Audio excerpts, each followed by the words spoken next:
Oni lagi corny first na half for this start corny to 1 minute wala.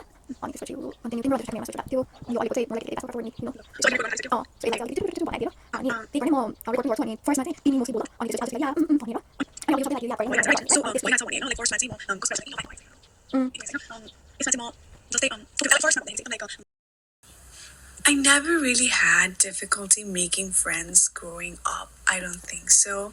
I have always been able to find exactly the kind of people I wanted to hang out. And I thought that when I moved here that making friends would be very straightforward like it was before. But I don't know, it feels like even though I was around a lot of people, the specific kind of void that friendship fills up kind of was still open. I soaked my bedding in bleach, then I put it to wash. Pink Pony Club.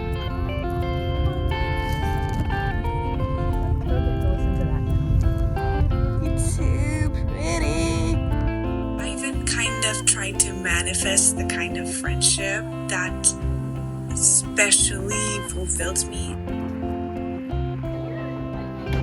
The older I got and the more experience I had, I realized that, you know what's weird? I think food is what kind of saved me get out of this rut. When you have a gluten-free friend and a vegetarian friend and a friend who's allergic to nuts and... When I first moved out from home, eating was just when my parents called me to eat and I ate. Or when we were younger, nobody cared about eating. That was like a distraction from what we were actually doing.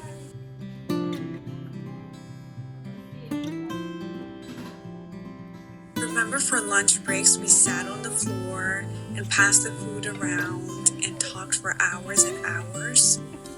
I did not think that that was exactly what I needed to do all over again as an adult here. And that's really all we did. But it's just like my first time. This looks like a wonderful outside place too.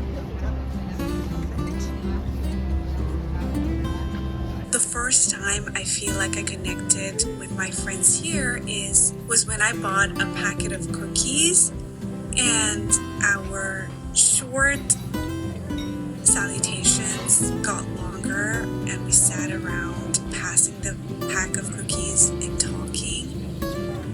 And that turned to, do you want to grab a bite after? And then that turned into our conversation. That turned to a sleepover. And then I realized I just wasn't trying as hard anymore. And that friendship didn't need to be this big performance. It was just one shared bite at a time. And it didn't need to be fancy, you know what I mean?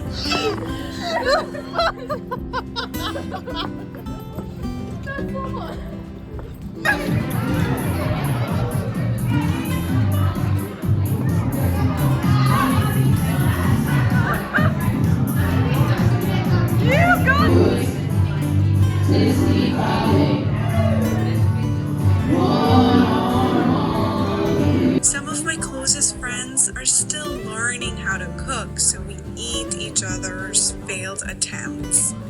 But I'm still happy. And the question of, did I connect? Yes, I did. And I know there's so many other things that happened, but I always like to think that in the crux of it all was just eating together. Just like we did when we were younger, and friendship started at lunch breaks when we decided who to sit down and eat with. You know what I mean? Yeah, I feel like we never really realized when we were younger how much like sharing meant or like what it meant.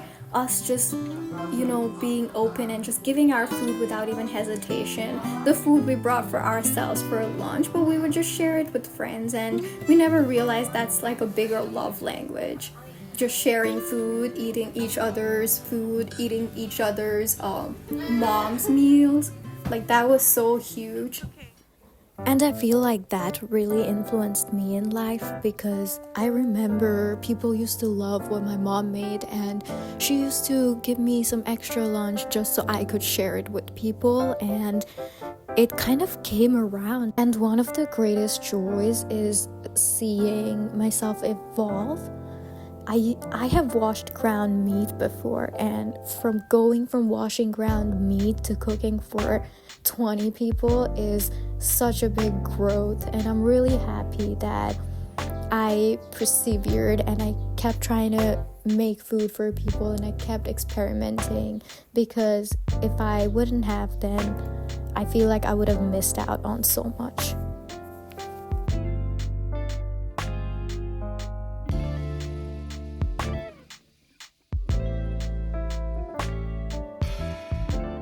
My friends and I like cooking together, and we do a lot of potlucks. I think it's so beautiful, and I wish that everyone gets to experience it.